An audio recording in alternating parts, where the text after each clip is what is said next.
ప్రజలతో పనిచేసేటప్పుడు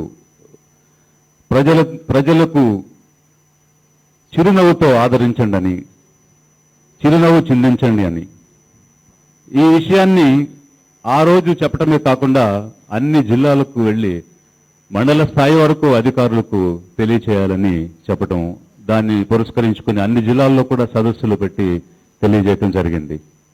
అయితే ఆ చిరునవ్వు చాలా బలమైందని, అది స్ఫూర్తినిస్తుంది అనేది గత సంవత్సర కాలంగా ఆచరణలో చూడటం జరిగింది.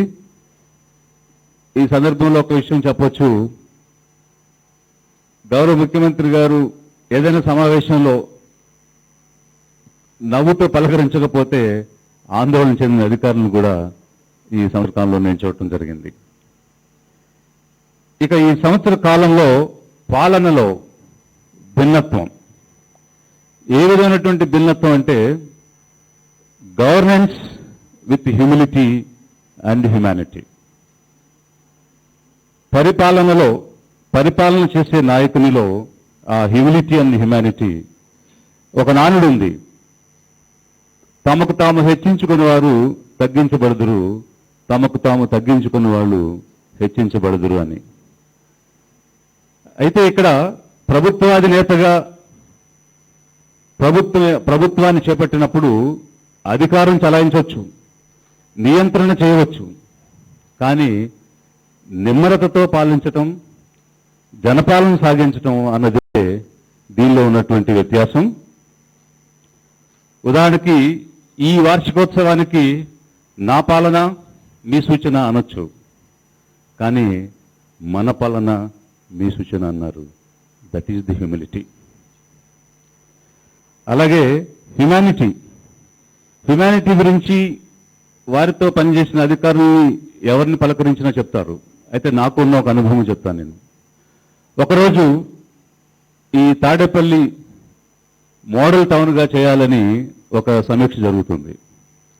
ఆ సమీక్షలో భాగంగా చాలా కాలువలు, కొండగుట్టల మీద ఇళ్లు వేసుకుని నివసిస్తున్న వారందరికీ శాశ్వత ప్రాతిపదికన మనం ఇళ్ల స్థలాలు ఇద్దామని గౌరవ ముఖ్యమంత్రి గారు అన్నారు.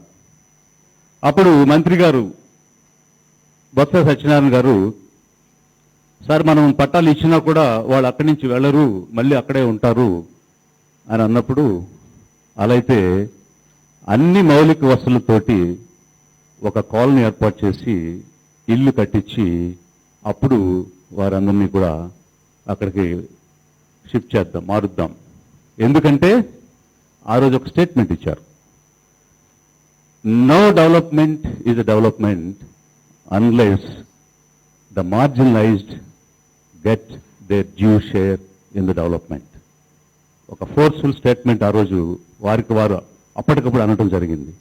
అంటే ఎవరైతే సమాజానికి దూరంగా నెట్టివేయబడ్డారో, అణిచివేతకు వివక్షకు గురయ్యారో, వారు అభివృద్ధిలో భాగస్వాములు కానప్పుడు అది అభివృద్ధే కాదు అని వారి నోటితో వారు అన్నారు. That is the humanity.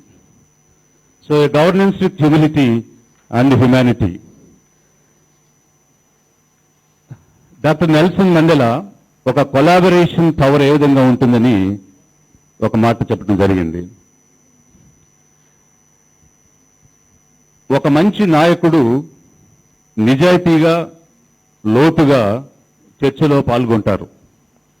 ఎందుకంటే తనతో పాటు ఎదుటివారితో మమేకమై ఏకత్వంతో మరింత శక్తిగా ఎదగడానికి.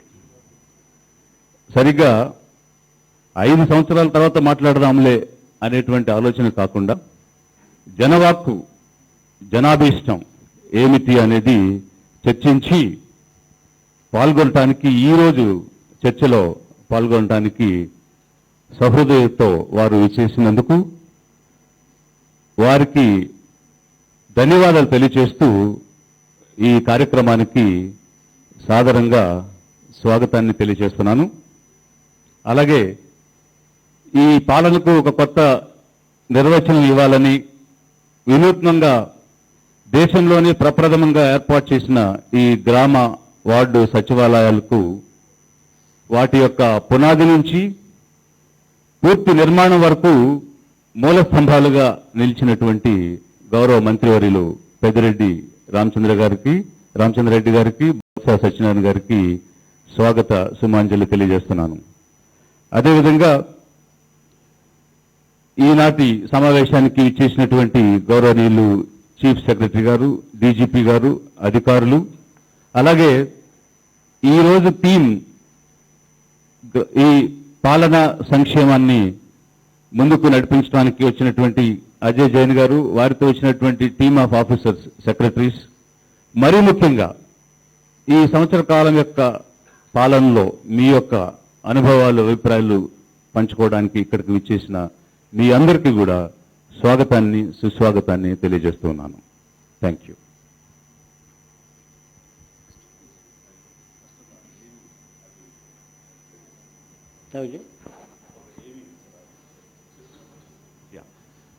సో ఆడియో విజువల్ ఒక 2 నిమిషాలు ఈ గ్రామ వార్డు సచివాలయాల మీద ప్లే చేయాల్సిందిగా కోరుతున్నాను. కష్టాల కడలిలో ప్రజలు కూరుకుపోతున్న వేళ నేనున్నాను అని ఒక చేయి ఆప్యాయంగా స్పృశించింది. కష్టం చెప్పుకుందామంటే వినే నాథుడు లేక విలవిలలాడుతోన్న వేళ గుండె లోతుల బాధలు వినడానికి నేనున్నాను అని, నేను విన్నాను అని ఒక గొంతు ధైర్యం చెప్పింది.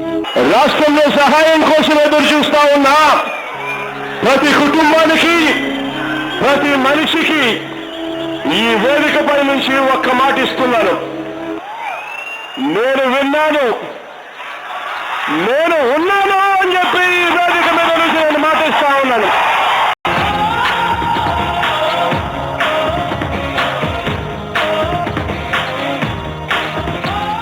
ప్రజల కష్టాలకు పరిష్కారంగా జనం జీవితాలలో నవశకం కోసం నవరత్నాలతో ధైర్యమిచ్చాడు.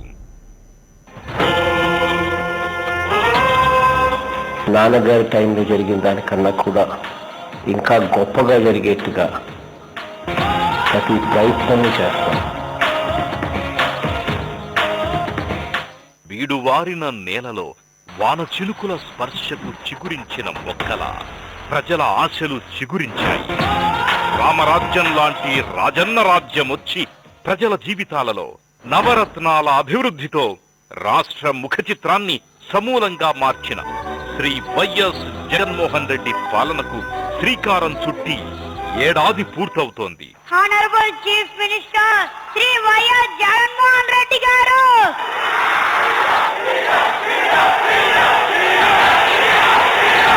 రాష్ట్రం నలు చెరగుల 3648 కిలోమీటర్ల పాదయాత్రలో చెవిన పడిన ప్రతి మాట, రాలిన కన్నీటి బొట్టు జగనన్న మనసులో సుడులై తిరిగి ప్రజల కష్టాలకు శాశ్వత పరిష్కారంగా గ్రామ వార్డు సచివాలయాల ఏర్పాటుకు నాంది పడింది. మహాత్మా గాంధీ కలలుగన్న గ్రామ స్వరాజ్యానికి, అంబేద్కర్ విరచించిన స్థానిక పాలనకు ఖచ్చితమైన రూపమిచ్చి విమర్శకులు సైతం ముక్కున వేలేసుకునేలా గ్రామ వార్డు సచివాలయాల ఏర్పాటుతో శ్రీ వైఎస్ జగన్మోహన్ రెడ్డి గారు నవశకానికి నాంది పలికారు. నిర్వీర్యమవుతోన్న యువశక్తిని జగనన్న కలలుగన్న సంక్షేమ రాజ్యానికి వారధులుగా చేసి గడప గడపకు పాలనతో ప్రపంచం మొత్తం ఆంధ్రప్రదేశ్ వైపు చూసి నేర్చుకునేలా వాలంటరీ వ్యవస్థకు బీజం వేశారు. ప్రతి 1000 గడపకు 10 మంది శాశ్వత ఉద్యోగులు, ప్రతి 50 కుటుంబాలకు ఒక వాలంటీర్ నియామకంతో ఒకేసారి 4.5 లక్షల మంది యువతను జగనన్న పాలనలో భాగస్వాములను చేసి రికార్డు స్థాయిలో ఊరూరా కొలువుల జాతరకు తెరతీశారు. నమస్తే సార్, నేను వార్డు వాలంటీర్ని. మన విజయవాడ అర్బన్ సిటీనగర్ 151 సచివాలయంలో నేను ఒక వార్డు వాలంటీర్ని. నా పేరు కృష్ణవేణి సార్. సార్ ఎందుకంటే మాకు ఏ పని లేక మేముంటే మాలాంటి ఇలా నిరుద్యోగులకి మాకు ఒక అవకాశాన్ని ఇస్తారు. మా అందరికి అవినీతి లేకుండా పారదర్శకంగా, నిజాయితీగా, నిష్పక్షపాతంగా జగనన్న పాలనా ఫలాలు ఎలాంటి కుల, మత, వర్గ, వర్ణ, పార్టీ, ధనిక, పేద తేడా లేకుండా అర్హతయే ప్రామాణికంగా లబ్ధిదారుల ఎంపిక నుండి ప్రయోజనం పొందే వరకు గ్రామ వార్డు సచివాలయాలు జగనన్న ఆశయాలకు, విలువలకు కట్టుబడి పనిచేస్తున్నాయి. ప్రతి కుటుంబంలో తను కూడా ఒక కుటుంబ సభ్యుడిగా ఆ కుటుంబంలో తను కూడా ఒక బిడ్డగా భావించి ఆ కుటుంబ సమస్యను తెలుసుకొని వాళ్ళ ఇంట్లో అర్హులైన వాళ్ళ నవరత్నాలు అర్హులైన వాళ్ళందరూ సమస్యలు తీసుకొని సచివాలయానికి చేరవేసి వాళ్ళ సమస్య తీర్చడం జరుగుతుంది. అర్హత కలిగిన లబ్ధిదారుణ్ణి వాలంటీర్ ద్వారా ఎంపిక చేసి వారి జాబితాను సామాజిక తనిఖీ కోసం సచివాలయ నోటీసు బోర్డులో అందరికీ కనిపించేలా ప్రదర్శించడం పారదర్శక పాలనకు నిలువుటద్దం. రికార్డు సమయంలో 15,001 వార్డు సచివాలయాలు ఏర్పాటు చేయడం అనేది జగన్మోహన్ రెడ్డి గారి సడలని పట్టుదలకు నిదర్శనం. పింఛన్ ఎప్పుడొస్తుందా అని ఎర్రటి అగ్గిలో నిలబడి సొమ్మసిల్లే రోజులకు కాలం చెల్లింది. ఇంటికే టెన్షన్ గా 1వ తారీఖున పింఛన్ డబ్బు చేతికొస్తుంది. చదివిస్తే డబ్బిస్తానని అమ్మ ఒడితో అమ్మలందరి ఒడిలో 15,000 రూపాయలు పెట్టి పేదింటి బిడ్డల బంగారు భవిష్యత్తుకు బాటలేసిన సంఘ సంస్కర్త జగనన్న. భూమిని నమ్మిన రైతుకి రైతు భరోసా, ఆటో టాక్సీ నడిపే అన్నకు వాహనమిత్ర, మగ్గమున్న నేతన్నకు చేనేత నేస్తం, కుల వృత్తుల పునరుత్తేజానికి జగనన్న చేదోడు, మహిళల సాధికారతకు 0 వడ్డీ. ఒకటేమిటి, ఇలా లెక్కకు మిక్కిలి సంక్షేమ పథకాలను కేవలం సంవత్సరంలోపే ప్రజలకు అందించడం నభూతో నభవిష్యతి.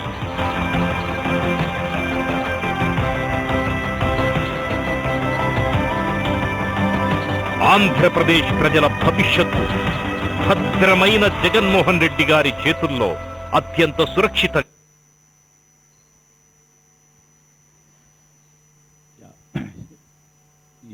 ఈ థీమ్కి సంబంధించి ఈరోజు ప్రజాపాలన సంక్షేమం, దీనికి సంబంధించి ఒక బ్రీఫ్ ప్రజెంటేషన్ అజయ్ జైన్ గారు ఇస్తారు.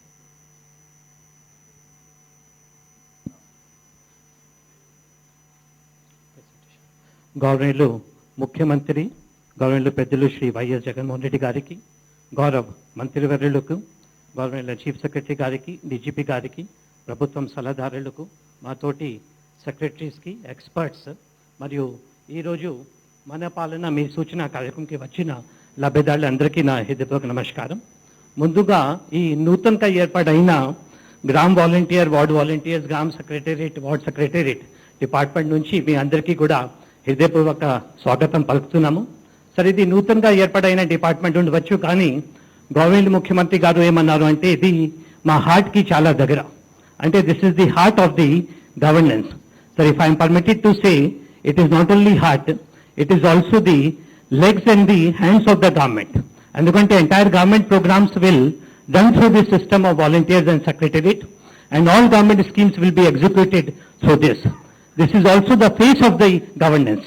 ఎందుకంటే ప్రభుత్వం ని ఏ విధంగా పని చేస్తుంది ప్రభుత్వం లెక్క పెట్టాలంటే ఈ వ్యవస్థ ద్వారా లెక్క పెడతారు. దీంతో పాటు this is also the eyes and ears of the government. ఎందుకంటే you will get the feedback of the government through this programme. So ఇటువంటి ముఖ్యమైన డిపార్ట్మెంట్కి ఈరోజు పరిపాలన, ప్రజాపాలన మరియు సంక్షేమంకి ఈరోజు థీమ్ పెట్టడం జరిగింది. ముఖ్యంగా మీ అందరికీ తెలుసు, గౌరవ ముఖ్యమంత్రి గారు ఇప్పుడు వీడియోలో చూపించారు, ప్రజల బాధ అర్థం చేసుకొని ఏ విధంగా పరిపాలనని ప్రజల దగ్గరకు తీసుకుపోవాలి ఉద్దేశంతో వాలంటీర్స్ వ్యవస్థ, వార్డ్ అండ్ విలేజ్ సెక్రటేరియట్ ఏర్పాటు చేయడం జరిగింది. ఆగస్ట్ నెలలో వాలంటీర్స్ రిక్రూట్ అయినారు. అదే విధంగా విలేజ్ సెక్రటేరియట్స్ కూడా అండ్ వార్డ్ సెక్రటేరియట్స్ అక్టోబర్ నెలలో ఏర్పాటు చేయడం జరిగింది. నెక్స్ట్, వాలంటీర్స్ చూస్తే మొత్తం 2,61,919 మంది వాలంటీర్స్ మనం రిక్రూట్ చేశాము. రూరల్లో 1,93,606 మంది, దీంట్లో సుమారుగా 82.5% ఎస్సీ, ఎస్టీ, బీసీ, మైనారిటీ వర్గం సంబంధించిన వాళ్ళు ఉన్నారు. అదేవిధంగా వార్డ్ సెక్రటేరియట్ సంబంధించిన మనకు టోటల్ 3,000 వార్డ్ సెక్రటేరియట్ సంబంధించిన వాలంటీర్స్ కూడా దగ్గర ఉన్నారు, 68,913. అదేవిధంగా సెక్రటేరియట్ కూడా 15,004 సెక్రటేరియట్ కూడా ఏర్పాటు చేయడం జరిగింది. 1,34,694 నోటిఫై చేసి ఈరోజు సుమారుగా ఆల్మోస్ట్ 95% పైన రిక్రూట్ కూడా చేయడం జరిగింది. నెక్స్ట్, ఈ డిపార్ట్మెంట్ కూడా నవంబర్లో, ఎందుకంటే ఇది డిపార్ట్మెంట్ ముఖ్యం కాబట్టి సెపరేట్ గా ఒక డిపార్ట్మెంట్ కూడా క్రియేట్ చేశారు. ఏప్రిల్ నెలలో కేబినెట్ కూడా దీనికి అప్రూవల్ ఇచ్చింది. అంటే ముఖ్య ఉద్దేశం ఏమంటే అన్ని సర్వీసెస్ ఒక చోట తీసుకురావాలి. నెక్స్ట్ ఇది వాలంటీర్స్ ఆగస్ట్ నుంచి 9 months లో బ్రహ్మాండంగా పనిచేశారు. ముఖ్యంగా ఇంటింటికి వెళ్ళి నవశేఖం కింద సర్వే చేయడం జరిగింది. అదేవిధంగా పెన్షన్ కూడా ఒకటి నాడు ఇప్పటి వరకు 58.22 లక్షల మందికి సోషల్ సెక్యూరిటీ పెన్షన్స్ కూడా ప్రతి నెల ఒకటి ఇస్తున్నారు. కోవిడ్ టైంలో మనకు సెక్రటరియట్ అండ్ వాలంటీర్స్ వ్యవస్థ ద్వారా బ్రహ్మాండంగా రిజల్ట్స్ 4 times సర్వే చేశారు. అదేవిధంగా మాస్క్ ఇవ్వడం కానీ సర్వే చేయడం కానీ కూడా అన్ని జరిగింది. ముఖ్యంగా ఇవి ట్రాన్స్పరెన్సీ తీసుకురావాలి ఉద్దేశంతో గవర్నమెంట్ ముఖ్యమంత్రి గారు అన్ని స్కీమ్స్ కూడా ఆల్ సెక్రటరియట్స్ లో 15,004 సెక్రటరియట్స్ లో సోషల్ ఆడిట్ ద్వారా అంటే ప్రభుత్వం ఏమైతే స్కీమ్ ఇంప్లిమెంట్ చేస్తా ఉంది ప్రతి ఒక్క స్కీమ్ సంబంధించిన డీటెయిల్స్ కానీ అదేవిధంగా లబ్ధిదారులు ఎవరు ఉన్నారు ఆ జాబితా ప్రతి ఒక్క సెక్రటరియట్ లో డిస్ప్లే చేయడం జరిగింది. అదేవిధంగా ఎవరైతే మిస్ అయితే ఏ విధంగా అప్లై చేయాలి ఎట్లా అప్లై చేయాలి కూడా రాయడం జరిగింది. దీంతో పాటు నెక్స్ట్ 1 year కి ఏమేం ప్రభుత్వం కార్యక్రమం ఎప్పుడు ఇంప్లిమెంట్ చేస్తున్నాము ఆ క్యాలెండర్ కూడా త్వరలో సెక్రటరియట్ లో మనం పెట్టడం జరుగుతూ ఉంది. దీంతో పాటు ఇంపార్టెంట్ ఫోన్ నంబర్స్ ఏమైతే ఉన్నాయో కాల్ 100 కానీ 14400 కానీ అన్ని నంబర్స్ కూడా అక్కడ డిస్ప్లే చేయడం జరిగింది. వాలంటీర్స్ కి అయితే మనం ట్రైనింగ్ కూడా ఎందుకంటే ట్రైనింగ్ అనేది చాలా ముఖ్యం. వాళ్ళకి ఒక ఫీల్డ్ ఆపరేటింగ్ ఏజెన్సీ కూడా మనం చేసి నెక్స్ట్ 1 year వరకు కంటిన్యూస్ ట్రైనింగ్ ప్రోగ్రామ్ కూడా వాలంటీర్స్ కోసం ఏర్పాటు చేయడం జరుగుతుంది. ముఖ్యంగా ఇది ఉద్దేశం ఏమంటే 2 ఉద్దేశం. ఒకటి ఆల్ డిపార్ట్మెంట్ సర్వీసెస్ దగ్గర మనకు 554 సర్వీసెస్ ఉన్నాయి. మిగతా డిపార్ట్మెంట్స్ నుంచి మనం ఇస్తున్నాము. ఈ రోజు ప్రజలు మండల్ చుట్టూ కానీ జిల్లా చుట్టూ కానీ తిరగాల్సిన అవసరం ఉంటుంది. ఇది ఏర్పాటైన తర్వాత ప్రజలు ఎక్కడికి పోవాల్సిన అవసరం ఉండదు. కాబట్టి అన్ని సర్వీసెస్ కూడా మన విలేజ్ అండ్ వార్డ్ సెక్రటరియట్ ద్వారా 26 January నుంచి మనం ఇస్తున్నాము. ఇప్పుడు వరకు సుమారుగా 6 లక్షల సర్వీసెస్ కి రిక్వెస్ట్ వస్తే దీంట్లో 5,12,000 సర్వీసెస్ దీంట్లో ఇవ్వడం జరిగింది. ముఖ్యంగా revenue department, civil supplies, MNUD ద్వారా మనం సర్వీసెస్ ఎక్కువగా ఇవ్వడం జరిగింది. నెక్స్ట్ ఇది సార్ ఒకటి లాస్ట్ 1 week లో బ్రహ్మాండంగా రిజల్ట్స్ కూడా వస్తున్నాయి. అదే MNUD డిపార్ట్మెంట్ చూస్తే ఇంతకుముందు 58% ఉంటే ఇప్పుడు ఆల్మోస్ట్ 90%కి ఇంక్రీజ్ చేయడం కూడా జరిగింది. ఫ్యూచర్ లో 100% సర్వీసెస్ మనం దీని ద్వారా ఇవ్వాలి. కొత్త ఇనిషియేటివ్స్ కింద జిల్లాకి ప్రత్యేకంగా ఒక జాయింట్ కలెక్టర్ దీనికోసం ఈ గవర్నమెంట్ ముఖ్యమంత్రి గారు విలేజ్ అండ్ వార్డ్ సెక్రటరియట్ కోసం పెట్టడం జరిగింది. వాళ్ళు అందరూ కూడా జాయిన్ అయినారు. దీంతో పాటు సార్ ఇప్పుడు ఆల్ వాలంటీర్స్ కి మనం సుమారుగా 2,50,000 వాలంటీర్స్ కి ఒక టెలిగ్రామ్ గ్రూప్ అంటే ముఖ్యమంత్రి గారు ప్రభుత్వం నుంచి ఏ మెసేజ్ అయినా ఒక 5 minutes లో 5 minutes కూడా కాదు ఇంకా తక్కువ సమయంలో అన్ని వాలంటీర్స్ కి చేరడం జరుగుతుంది. అదేవిధంగా వాలంటీర్స్ కూడా వాట్సాప్ గ్రూప్ ఫామ్ చేస్తున్నారు. కాబట్టి ముఖ్యమంత్రి గారి నుంచి ప్రభుత్వం నుంచి ఏం సందేశం అయినా విదిన్ 2 minutes ఆంధ్రప్రదేశ్ లో ఉన్న ప్రతి ఒక్క సిటిజన్ కి మనం చేరే విధంగా ఆ సిస్టమ్ ఈ రోజు మనం తీసుకువస్తా ఉన్నాము. నెక్స్ట్ అదేవిధంగా ఫ్యూచర్ లో మన ఉద్దేశం ఏమంటే అన్ని పేమెంట్స్ కూడా ఇక్కడ జరగాలి. B2C కానీ G2C కానీ సర్వీసెస్ అదేవిధంగా సెంట్రల్ గవర్నమెంట్ సర్వీసెస్ ఆధార్ కూడా ఈ విలేజ్ సెక్రటరియట్ వార్డ్ సెక్రటరియట్ ద్వారా ఉండాలి. తర్వాత ముఖ్యమంత్రి గారు కాన్సెప్ట్ ఒక ఫ్యూచర్ విలేజ్ ఏ విధంగా ఉండాలి అంటే ఒకటి గ్రామ సెక్రటరియట్, దీనికి పక్కన ఇంగ్లీష్ మీడియం స్కూల్, దీనికి పక్కన ఒక రైతు భరోసా కేంద్ర, తర్వాత వైఎస్ఆర్ క్లినిక్, తర్వాత జనతా బజార్. ఈ విధంగా అన్ని ఫెసిలిటీస్ కూడా ఈ విధంగా గ్రామంలో తీసుకురావాలి ఉద్దేశంతో ఈ డిపార్ట్మెంట్ అన్ని డిపార్ట్మెంట్స్ తో కలిసి మనం పని చేస్తున్నాము. అదేవిధంగా స్పందనకి కూడా ఇంతకు ముందు సెక్రటరియట్ కానీ లేకపోతే కలెక్టరేట్ లో పని రావాల్సిన పని లేకున్నా అక్కడ విలేజ్ అండ్ వార్డ్ సెక్రటరియట్ లో ఎవ్రీడే స్పందన ప్రోగ్రామ్ కూడా జరుగుతోంది. ఇప్పుడు వరకు ఏమైతే అర్జీలు వచ్చినాయి సుమారుగా 75% పైన కూడా సాల్వ్ అయినాయి. మిగతా ఏమైతే రేషన్ కార్డ్ పెన్షన్ సంబంధించిన ఉన్నాయి అది కూడా త్వరలో సాల్వ్ చేయడానికి మనం ప్రయత్నం చేస్తున్నాము. దీంతో పాటు గవర్నెన్స్ లో కొన్ని రిఫార్మ్స్ ఏసీబీలో రిఫార్మ్ రావడం జరిగింది. 14400 నంబర్ పెట్టిన తర్వాత చాలా వరకు కంప్లైంట్స్ కూడా పెరిగినాయి, కంప్లైంట్స్ అడ్జస్ట్ కూడా అయిపోయినాయి. నెక్స్ట్ అదేవిధంగా దిశ యాక్ట్ హిస్టారికల్ దేశంలో ఎక్కడ లేని విధంగా దిశ యాక్ట్ లో ఈ రోజు ఆల్మోస్ట్ 18 దిశ పోలీస్ స్టేషన్స్ కూడా ఏర్పాటు చేసి దీనికి ఫలితంగా చాలా మంచి రిజల్ట్స్ కూడా వస్తున్నాయి. ఆల్మోస్ట్ 167 కేసెస్ లో చార్జ్ షీట్ కూడా ఫైనలైజ్ చేయడం జరిగింది. దీంతో పాటు స్పెషల్ ఎన్ఫోర్స్మెంట్ బ్యూరో ఎందుకంటే శాండ్ అండ్ లిక్కర్ లో కంట్రోల్ చేయాలి అంటే దీనికోసం స్పెషల్ ఎన్ఫోర్స్మెంట్ బ్యూరో కూడా ఏర్పాటు చేయడం జరిగింది. అదేవిధంగా పరిపాలన వికేంద్రీకరణ ఒక్క చోట అభివృద్ధి ఉండవద్దు కాబట్టి ఇది 3 క్యాపిటల్ బిల్స్ కూడా మన అసెంబ్లీ కూడా పాస్ చేయడం జరిగింది. దీంతో పాటు ఈరోజు సంక్షేమం కూడా ఉంది. నిజంగా సంక్షేమం కోసం చెప్పాలి అంటే 2 నిమిషాలు కాదు 2 గంటల్లో కూడా సరిపోదు. అందువల్ల అన్ని సంక్షేమం ప్రోగ్రాం తీసుకువచ్చారు. అది అలాగే రేపు అన్ని డిపార్ట్మెంట్స్, విద్య కానీ, అదేవిధంగా వైద్య కానీ, ఇవి అన్ని హెల్త్, ఎడ్యుకేషన్, అగ్రికల్చర్ వాళ్ళు కవర్ చేస్తారు. రైతు భరోసా అయితేనేమి, అదే అందువల్ల నేను డీటెయిల్స్కి పోవడం లేదు. రేపు ఎనీవే అన్ని డిపార్ట్మెంట్స్ కవర్ చేస్తారు. నెక్స్ట్ అదేవిధంగా జగన్న విద్యా దీవెన, జగన్న వసతి దీవెన, తర్వాత డాక్టర్ వైఎస్ఆర్ ఆరోగ్యశ్రీ, అమ్మఒడి, ఇది పెన్షన్ ఒకటి ఈ రూరల్ డెవలప్మెంట్ డిపార్ట్మెంట్ నుంచి మనం ఇంప్లిమెంట్ చేస్తున్నాము. 40 లక్షల నుంచి 58 లక్షకి పెన్షన్ బెనిఫిషరీస్ తీసుకుపోయినారు.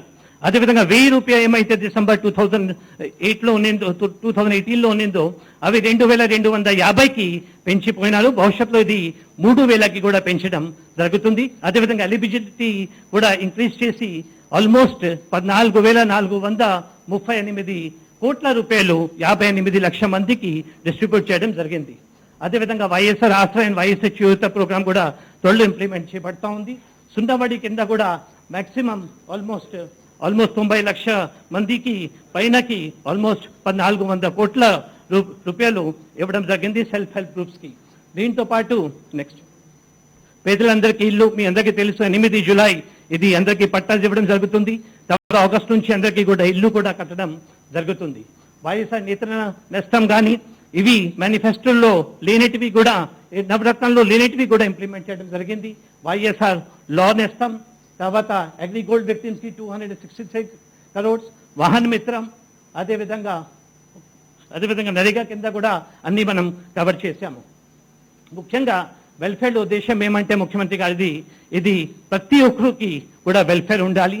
సాచ్యురేషన్ మోడ్లో పార్టీకి కానీ, కులంకి కానీ, మతంకి కానీ ఎటువంటి తేడా లేకుండా ప్రతి ఒక్కరికి కూడా ప్రభుత్వం సంక్షేమ ప్రోగ్రాం అందాలి ఉద్దేశంతో ఇవి అన్ని సంక్షేమం కార్యక్రమం చేయడం జరుగుతుంది. కాబట్టి ఈరోజు ఇది ఒక చిన్నగా పరిపాలన, అదేవిధంగా సంక్షేమంలో ప్రభుత్వం తీసుకువచ్చిన లాస్ట్ 1 yearలో కొన్ని మేజర్ రిఫార్మ్స్ మాకు అవకాశం ఇచ్చినందుకు విజయ్ కుమార్ గారికి అందరికీ ధన్యవాదిస్తూ సెలవు తీసుకుంటున్నాను. Thank you sir. సో ఇప్పుడు గౌరవ ముఖ్యమంత్రి గారికి విన్నవిస్తున్నాము. ఈరోజు రాష్ట్రం నలుమూల నుంచి ఇచ్చేసినటువంటి వాలంటీర్స్ ఉన్నారు, బెనిఫిషరీస్ ఉన్నారు, ఎక్స్పర్ట్స్ ఉన్నారు. వారితో నేరుగా ముఖాముఖిగా మాట్లాడాలని గౌరవ ముఖ్యమంత్రి గారికి విన్నవిస్తున్నాను.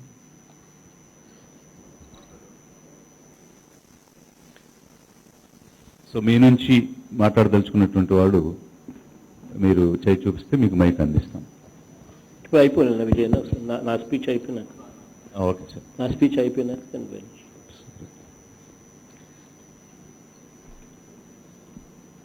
గడిచిన సంవత్సర కాలంలో మన ప్రభుత్వం ఎలా అడుగులు ముందుకు వేసింది, అడుగులు వేసింది బాగానే వేశామా, లేకపోతే ఇంకా ఎక్కడైనా కూడా రిపేర్లు చేసుకోవాల్సిన అవసరం ఎక్కడైనా ఉందా అని తెలుసుకునేందుకే ఈ కార్యక్రమానికి ఈ 5 రోజుల పాటు ఒక్కొక్క ఏరియా ఒక్కొక్కసారి టచ్ చేసే కార్యక్రమం చేస్తా ఉన్నాం. ఈరోజు టాపిక్, ఈరోజు థీము గవర్నెన్స్ అండ్ వెల్ఫేర్. ఈ 2 సబ్జెక్ట్స్ మీద ఈరోజు మనం మనందరి పాలన మీ సూచనలు అన్న ఈ కార్యక్రమంతో మీ సలహాలు సూచనలు తీసుకునేదానికి ప్రయత్నం చేస్తా ఉన్నాను.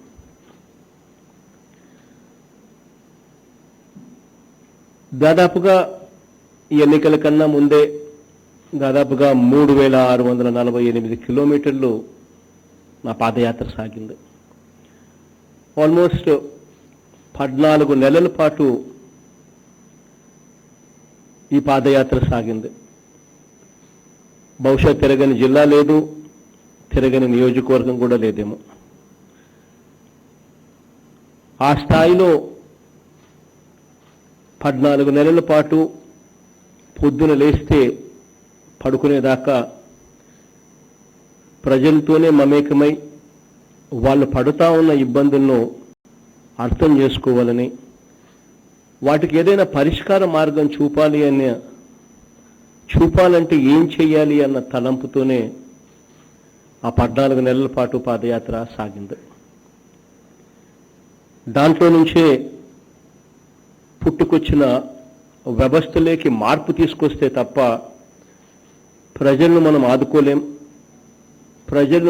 ప్రజలకు మనం తోడుగా ఉండలేము అన్న భావనతోనే ఒక వ్యవస్థ క్రియేట్ చేయాలని, ఆ వ్యవస్థలో వివక్ష ఉండకూడదు, ట్రాన్స్పరెంట్గా ఆ వ్యవస్థ ఉండాలి. ఈ రెండింటిని తీసుకొని రాగలిగితేనే సాచ్యురేషన్ పద్ధతిలో ఏదైనా పథకాన్ని మనం అమలు చేయగలిగితేనే మనం పేదలకు ప్రజలకు తోడుగా నిలబడగలుగుతాము అని చెప్పి గట్టిగా నమ్మగలిగాను. ఆ నమ్మకం నుంచి పుట్టిన ఆలోచనలే గ్రామ సెక్రటేరియట్, గ్రామ వాలంటీర్ వ్యవస్థ. ఈ వ్యవస్థలోకి తీసుకొచ్చేటప్పుడు, వాలంటీర్ల నియామకం చేసేటప్పుడు కానీ, సెక్రటేరియట్లకు సంబంధించి నేను ఎప్పుడైనా పలు సందర్భాలలో మాట్లాడాల్సిన పరిస్థితి వచ్చినప్పుడు కానీ నా నోట్లో నుంచి వచ్చిన మాటలు ఏమిటి అని అంటే, ఈ వ్యవస్థ ఎలా ఉండాలి. నా మొట్టమొదటి మాట, ఈ వ్యవస్థ ఎలా ఉండాలి అని అంటే ఎంత ట్రాన్స్పరెంట్గా ఉండాలి అని అంటే, వివక్షకి ఎక్కడా కూడా తావు లేకుండా ఉండాలి అని అంటే, కరప్షన్ అనేది ఎక్కడా కూడా కనిపించకుండా ఉండాలి అని అంటే నేను అన్న ఒకటే ఒక మాట, గత ఎన్నికల్లో నాకు ఓటు వేయని వారికి కూడా అర్హత ఉంటే వాళ్ళకు కూడా ఈ పథకాలు అందాలి అని. That is the first statement what I have made. అంటే మనస వాచ కర్మన ఒక వ్యవస్థలోకి పూర్తిగా మార్పులు తీసుకురావడానికి అన్ని రకాల ఏమేం చేయాలో అవన్నీ కూడా చేయాలి అన్న ఆరాటం నుంచి పుట్టిన తలంపులు. బహుశా ఎప్పుడు జరగని విధంగా బెనిఫిషరీస్ లిస్టు మొత్తం పలాని పథకం, పలాని వాళ్ళు బెనిఫిషరీస్ అని ప్రతి గ్రామ సెక్రటేరియట్లో డిస్ప్లే చేసేస్తున్నాం. డిస్ప్లే చేయడమే కాకుండా ఎక్కడైనా ఎవరైనా పొరపాటు చేసినా కూడా ఏ లబ్ధిదారుడికి కూడా అన్యాయం జరగకూడదనే ఉద్దేశంతో అదే గ్రామ సెక్రటేరియట్లోనే ఆ బెనిఫిషరీ లిస్టు డిస్ప్లే చేయడమే కాకుండా పక్కనే అర్హతలు ఏమిటి, ఎలా నమోదు చేసుకోవాలి ఒకవేళ మీ పేరు పొరపాటున ఈ లిస్టులో కనపడకపోతే అన్న అంశం కూడా చేర్చి ఆ లిస్టును సోషల్ ఆడిట్ కోసం గ్రామ సెక్రటేరియట్లో బహుశా పూర్తిగా పెట్టే కార్యక్రమానికి కూడా శ్రీకారం చుట్టాం. అంటే ఎవరైనా ఒక వ్యక్తి వల్ల ఎవరికైనా కూడా అర్హత ఉండి కూడా రాని పరిస్థితి, ఎవరైనా ఒక వ్యక్తి వల్ల తప్పు జరిగితే ఆ తప్పు జరగకూడదు, అటువంటి పరిస్థితిలో ఉన్న వాళ్ళకైనా కూడా మేలు జరగాలి అనే ఉద్దేశంతో ఒక సోషల్ ఆడిట్ విప్లవానికి శ్రీకారం కూడా చుట్టాం.